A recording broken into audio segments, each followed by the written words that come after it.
तो प्यारे विद्यार्थियों, पहले पद के अंदर हमने सुरदासी के जीवन परिचय के बारे में पढ़ा और जीवन परिचय के बाद में हमने ये पढ़ा कि सुरदासी का जो पहला जो पद है वह क्या था, थोड़ी सी उसकी जानकारी लेते हैं कि सुरदासी का जो पहला पद था इसके अंदर सुरदासी ने गोपियों के माध्यम से उद्धव को एक बड़ा भाग्यशाली बनाया। क्या तो बड़े व्यक्ति करते कहा कि तुम बड़े भाग्यशाली हो, तुम्हारे जैसा व्यक्ति आज तक देखा नहीं कि तुम्हें प्रेम रूपी सागर के अंदर तुमने डुबकी भी नहीं लगाई है, पैर भी नहीं लगाया। इस तरीके से विभिन्न प्रकार के उदाहरण दे दिए। जैसे कमल का जो पौधा होता है जल के अंदर रहता है लेकिन उसके ऊपर जल की बूंद नहीं गिरती है, उसी प्रकार जैसे तेल से लगा हुआ मिट्टी का बना हुआ एक पात्र होता है, उसको पानी में छोड़ देंगे तो उसके ऊपर भी जल की बूंद नहीं गिरेगी। तो इस प्रकार विभिन्न प्रकार के उदाहरणों के माध्यम से ऊपर आचरण किया है। और दूसरा जो पद है, इस पद के अंदर जो सूरदास ने वही गोपियां और वही उद्धव उनके बीच में यह कहा कि गोपी ने कहा कि हमारे मन की इच्छा मन में ही रह गई है, मन की इच्छाएं हमारे मन के अंदर ही रह गई है। क्यों, क्या था, देखिए, मन की मन में मात रही, कहीं न जाई कोई पे उद्धव नहीं परत कहीं, अवधि अधर आस आवन की तन मन विदा सही। हे उद्धव, हमारे मन की इच्छाएं मात रही यानी कि मन के अंदर ही रह गई है। मनोरथ, इसका अगर अर्थ देखें तो होगा मनोरथ। मनोरथ का मतलब होता है कि मन की इच्छाएं, मनोरथ का मतलब होता है मन के उत्पन्न होने वाली इच्छाएं। तो गोपियां उद्धव को उहालना, ये सब आएंगे उल्लाहना देते हुए। उल्लाहना क्या होता है, उल्लाहना का मतलब होता है कि आप किसी के बारे में ओढ़वा, तो वे उल्लाहना का मतलब ओढ़वा हो गया। तो उल्लाहना गोपियां उल्लाहना देते हुए कहती है कि हे उद्धव, हमारे मन में जितनी भी इच्छाएं थी वो सारी की सारी इच्छाएं मन में ही रह गई है। क्योंकि कैसे, क्योंकि हमने श्री कृष्ण से जो प्रेम किया था, उस प्रेम का हमें जो आनंद प्राप्त होना चाहिए था, जो हमें उस प्रेम से हमें जो मजा लेना चाहिए था, आनंद मिलना चाहिए था, वह हमें आनंद प्राप्त नहीं हुआ। साथ ही हमारे श्री कृष्ण से बिछड़ने के कारण, देखो ये एक चीज यहाँ पर जो सहयोग रस के जो कवि होते हैं, सहयोग के अंदर दो चीजें आती है। एक तो होता है सहयोग, श्रृंगार के अंदर दो होती है, सॉरी श्रृंगारस के अंदर दो, सहयोग और वियोग दो बताएंगे। श्रृंगारस के अंदर श्रृंगार के दो वेद बताए जाते हैं। सहयोग का मतलब होता है मिलना, जब नायक नायिका से मिलता है तब वह सहयोग होता है। जैसे बिहारी का एक दोहा जिसको आपने पढ़ा भी होगा, आपको बताया था मैंने कि देखो, नटक कहत नटत खिजत मिलत हसियात गुरु भवन में नैनन सो नैनन करत बात। नायक और नायिका की आंखें आपस में मिलती है, नायक उससे प्रश्न पूछता है, नटक मना करता है, मिलत आंखें वापस मिलती है, हसियात और वो नायक और नायिका आपस में हंसती है। इस प्रकार नायक और नायिका बड़ी बड़ी सभा में आपस में सारी बातें कर लेते हैं। तो ये मिलने का बात होता है। अब आती है वियोग। वियोग में क्या होता है, वियोग के अंदर किसी के लिए बिछड़ना, किसी से बिछड़ना।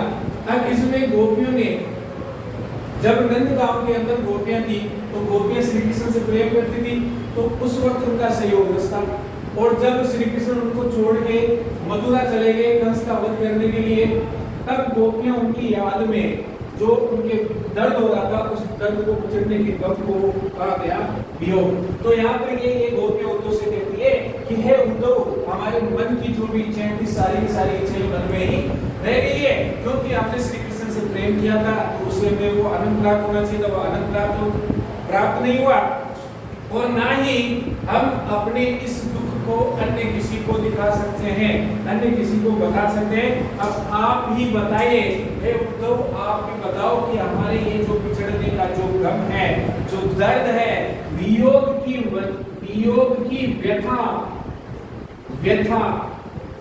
व्यथा कहते हैं दर्द को, वियोग कहते हैं बिछड़ने का। बिछड़ने की जो दर्द है, जो बिछड़ने का जो दर्द है, ये हम जानकर किसको कहते हैं, जाए कोई न फिर तो हमें ये किसी से कहा भी नहीं जा सकता। ये जो दर्द है हम चाहकर किसको सुनाए, ये हमारे जो हमारी व्यथा हो, ये जो दर्द है हम किसी को कहा भी नहीं सकती, क्योंकि हम जिसको सुनाते थे, हम जिसको कहना चाहते थे, वह तो कहाँ चला गया है, वह मथुरा चला गया है। अर्थात हम हमारे इस दर्द को जिसको बताते थे, श्री कृष्ण को बताते थे, वह हमें छोड़ के मथुरा जाकर बस गया है। और अन्य किसी के सामने, अन्य किसी दूसरे के सामने हम हमारे इस मन के दर्द को निसंकोच होकर कैसे व्यक्त करें।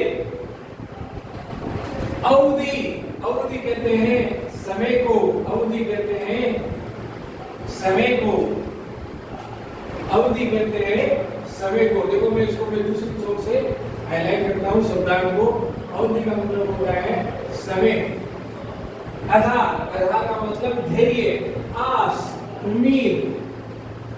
आस का मतलब बताया उम्मीद, आशा, आवन की, आने की।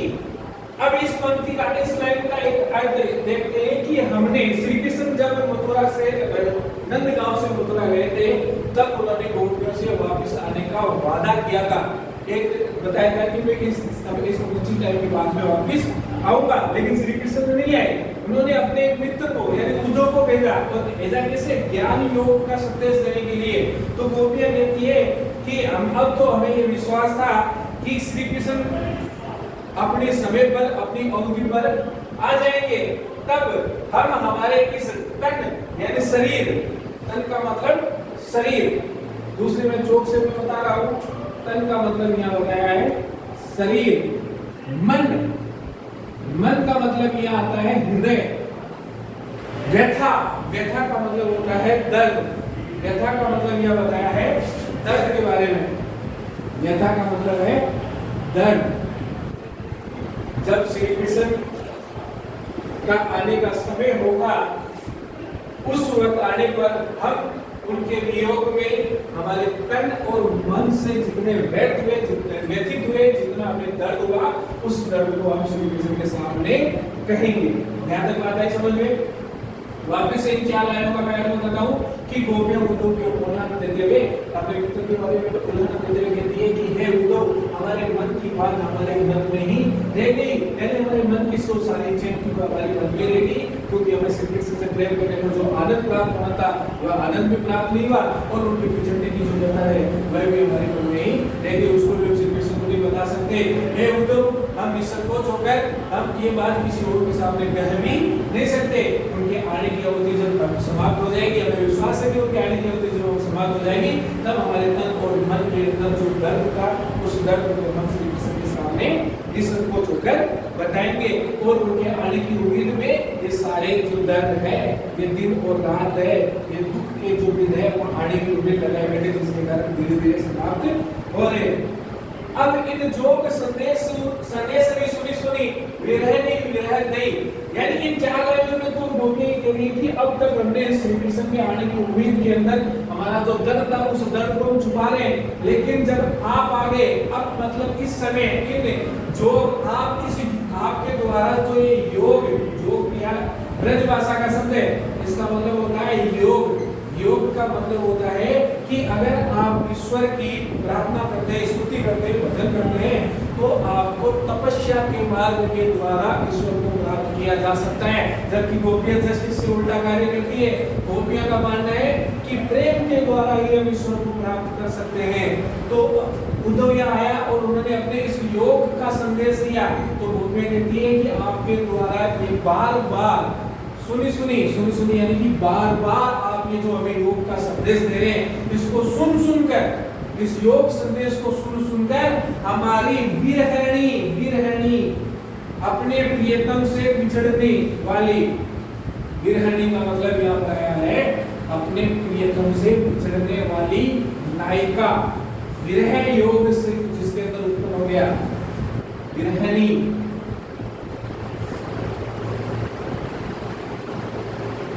अपने प्रियतम से बिछड़ने वाली नायिका, बिछड़ी हुई नायिका।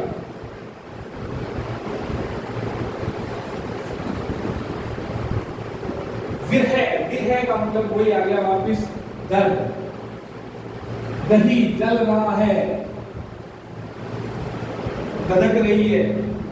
आपके द्वारा इस पंक्ति में गोपियां उद्धव को कहती है कि हे उद्धव, आपके द्वारा योग संदेश हमें जो आप बार बार सुना रहे हो, जिसके कारण हम विरहिणी नारियों का विरह रूपी अग्नि और ज्यादा जल रही है। आइए दो लाइनों का अर्थ, चाहती हुदी कुहारी जितते उतते धार रही।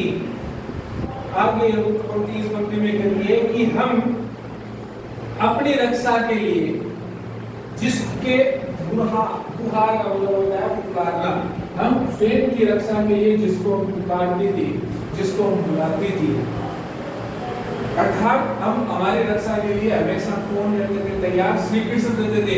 तो हमारी रक्षा के लिए हमेशा श्री कृष्ण तैयार रहते थे। उन्होंने हमारे इस विरह रूपी अग्नि की ओर ज्ञान की प्रबल धारा, योग की प्रबल धारा आपके द्वारा, यानी आप यहाँ आए और योग रूपी धारा को हमारी ओर, योग रूपी प्रबल धारा को हमारी ओर बहा दिया है। कहने का मतलब, अगर श्री कृष्ण स्वयं आते, अगर श्री कृष्ण स्वयं आते तो हमारा ये जो विरह है, उनसे बिछड़ने का जो दर्द है, वह दर्द समाप्त हो जाता।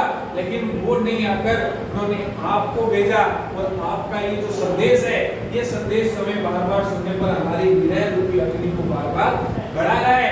और हम इसको बुझाने के लिए जिसकी हम लोग पुकार करती, जिसको बुलाती, वह स्वयं नहीं आया, बल्कि उसने योग आपके रूप में योग रूपी धारा को हमारी ओर बहा दिया है।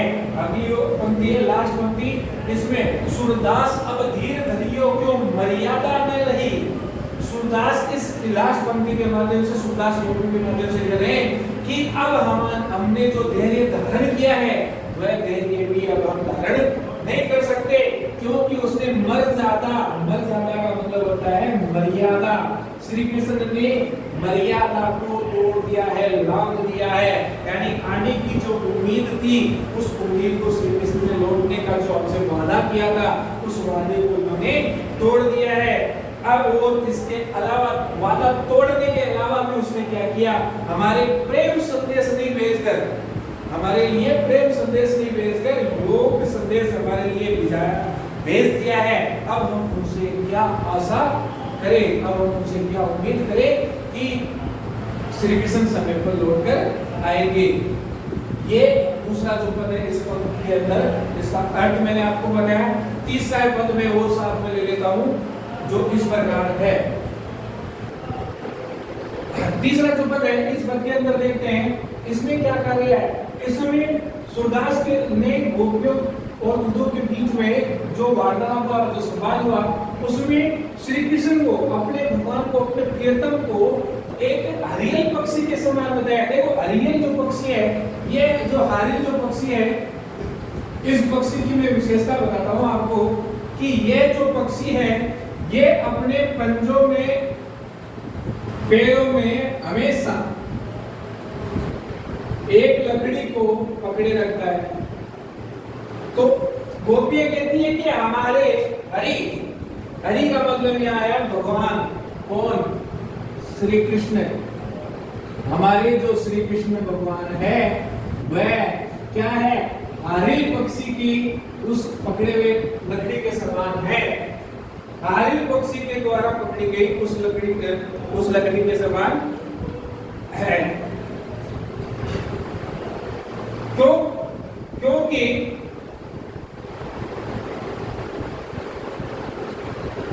आप जो हमें उद्धव क्या दे रहा था? उद्धव गोपियों को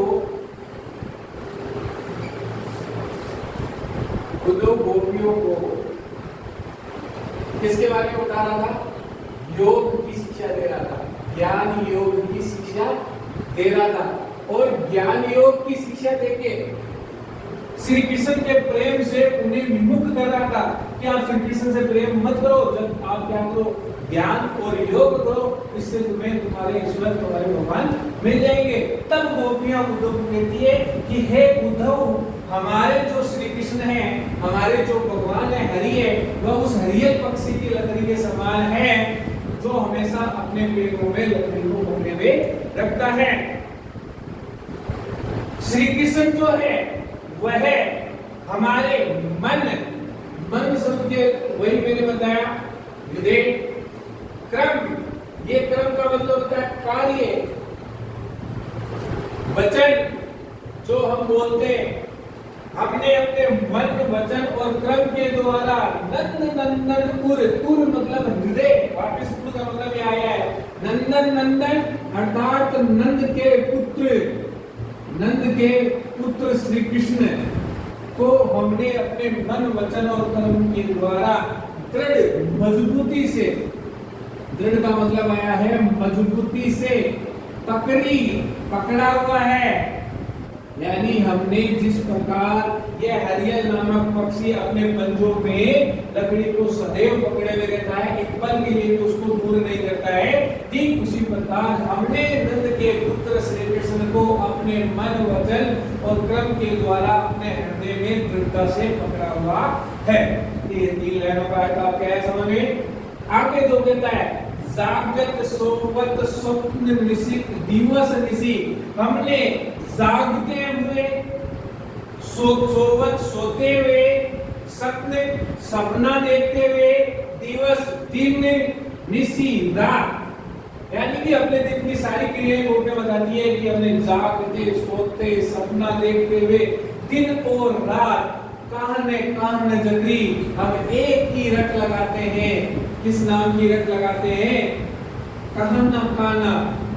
कहना दैवत ये किसका? श्री कृष्ण का।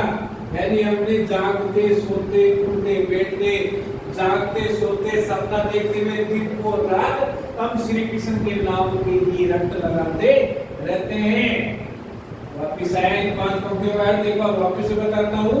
वो अपने उद्धव को कहती है कि हे उद्धव, आप इस ज्ञान और योग की शिक्षा के माध्यम से हमें श्री कृष्ण के प्रेम से आप विमुख करना चाहते हो, दूर करना चाहते हो, जो कि एक संभव नहीं है, क्योंकि श्री कृष्ण हमारे लिए उस रियल नामक पक्षी की उस लकड़ी के समान है जिसको वह पल के लिए भी अपने से दूर नहीं करता है। क्योंकि उस पक्षी के समान हमने भी श्री कृष्ण को अपने मन वचन और कर्म को दृढ़ता से अपने हृदय में पकड़ा हुआ है। हम जागते सोते सपना देखते हुए दिन और रात श्री कृष्ण के नाम की रट लगाते रहते हैं। इनके अलावा श्री कृष्ण के नाम के अलावा अगर कोई और शब्द, जैसे आपके द्वारा दिया गया ज्ञान योग का उपदेश, आपके द्वारा दिया गया ज्ञान योग का संदेश हमारे हृदय को क्या कैसा लग रहा है? कड़वा लग रहा है, बहुत ही कष्टदायक लग रहा है।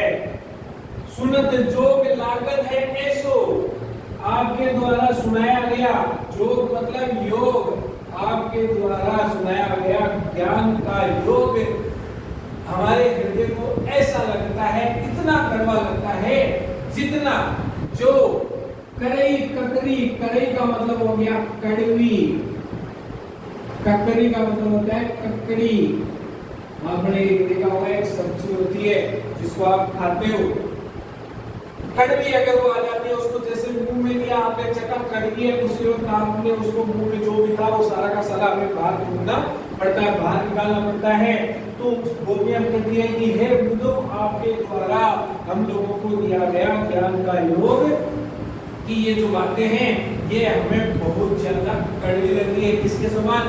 एक कड़वी ककड़ी के समान हमें बहुत ज्यादा कड़वी लगती है, जिसके कारण ये सुनते ही हमें सारी चीजों को वापस उसी पल भूलना पड़ता है।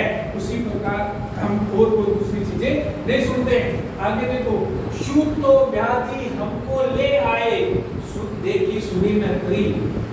अरे उद्धव, आप तो व्याधि मतलब रोग, आप ऐसा हमारे लिए ऐसा रोग लेकर आ गए, ऐसा कैसा रोग लेकर आ गए जिस रोग को हमने ना तो कभी देखा है ना ही कभी हमने उस रोग के बारे में सुना है और ना ही हमने कभी उस रोग का अनुभव किया है। अर्थात हम इस योग को हमने कभी ना तो जाना है ना कभी हमने इसके बारे में सुना है ना कभी हमने इसको देखा है, ना ही कभी इसके बारे में सुना है। ऐसी बीमारी आप लेकर आ गए हो। ये तो सुर तन की ते सोपो जिनके मन चक्री। लास्ट पंक्ति में, अंतिम पंक्ति में सूरदास गोपी के माध्यम से उद्धव को कहते हैं कि हे उद्धव, आप इस ज्ञान, इस योग के जो ज्ञान को उस व्यक्ति को सौंपो जिसका मन चक्री के समान। चक्री क्या होती है? आपने बचपन में बेटा देखा होगा कि धागे में जो वस्तु होती है उसको आप लपेट के खींचते हैं तो कभी वो इधर ऊपर चलती है तो कभी वो इधर ऊपर चलती है, अर्थात वह एक जगह नहीं रुकती है, चंचल होती है। जो धागे के सारे चलने वाला एक उपकरण होता है। तो सूरदास गोपी के माध्यम से उनको कहते हैं कि हे उद्धव, आप अपने इस ज्ञान योग की बातों को उस व्यक्ति को जाकर बताओ जिनका मन चंचल है, एक जगह स्थिर नहीं है। जबकि हमारा मन तो एक ही जगह स्थिर है और हमें सिर्फ और सिर्फ श्री कृष्ण के प्रेम के बारे में ही पता है और अन्य किसी के बारे में हम सोचते ही नहीं है। इस प्रकार आपका ये तीसरा पद होता है पूरा कंप्लीट। अब तीसरे पद के बाद में चौथा जो पद है उस पद को हम देखते हैं। देखिए वीडियो थोड़ा लंबा हो गया है इसलिए मैं तीसरे पद को मैं अगले पार्ट में बताऊंगा। अभी इस जो दो पद पढ़े इन दो पदों से संबंधित अभ्यास क्वेश्चन मैं आपको दे रहा हूं। ये अभ्यास क्वेश्चन आप अपने अभ्यास पुस्तिका में लिखिए। तो अभ्यास क्वेश्चन किस प्रकार है, तो देखते हैं अभ्यास क्वेश्चन किस तरीके से दिया गया कि देखिए पहले जो प्रश्न है, गोपियों के मन की बात मन में क्यों रहेगी। हमने पढ़ा था दूसरे पद के अंदर कि हमारे मन की बात मन में रहेगी, यानी हमारे मन में क्या बात थी हमारे मन में ही रहेगी। दूसरा जो है इसमें गोपियों की विरह व्यथा और अधिक क्यों बढ़ गई, गोपियों की जो दर्द है वो और ज्यादा क्यों बढ़ गया। तीसरा जो प्रश्न है इसमें दिया गोपियां अपनी तुलना हरियल पक्षी से क्यों कर रही है। मैंने बताया था आपको कि हरियल पक्षी हमेशा अपने पैरों में एक लकड़ी के टुकड़े को पकड़े रखता है। ठीक उसी प्रकार गोपियां भी हमेशा अपने मन में श्री कृष्ण के नाम को रखती रहती है, श्री कृष्ण को अपने मन में पकड़े रखती है। इसलिए दोनों की तुलना सेम हुई है, दोनों का कार्य सेम हुआ, इसलिए गोपियां अपनी तुलना हरियल नामक पक्षी से कर रही है। गोपियां कैसे लोगों को योग का संदेश देने की बात करेंगे कि अंतिम वीडियो में अंतिम लास्ट में मैंने बताया कि हे उद्धव, आप ऐसे व्यक्ति को जाकर अपना संदेश दीजिए जिनका मन एक चक्री के समान घूमता रहता है, यानी चलायमान है, चंचल होता है, उनको जाकर संदेश दीजिए। पांचवा जो ये अक्सर पूछा जाता है, एक पंक्ति दे देंगे, मन कर्म वचन नंद नंदन उर। इस पंक्ति का आज से स्पष्ट करो, अर्थ बताओ, या इसमें कौन सा अलंकार आया है, या इसमें कौन सा रस आया है, या इसमें कौन सा गुण है। तो इसे जैसे को भी आपको सात्विक करना है, इसका आपको अर्थ करना है कि मन कर्म और वचन, यानी हमने अपने मन वचन और कर्म के द्वारा श्री कृष्ण को अपने हृदय में पकड़ा हुआ है। इस प्रकार ये करना है, अच्छी तरीके से कॉपी में लिखना है और जब भी आपको बुलाया जाए विद्यालय में आकर उसको आपको चेक भी करवाना है।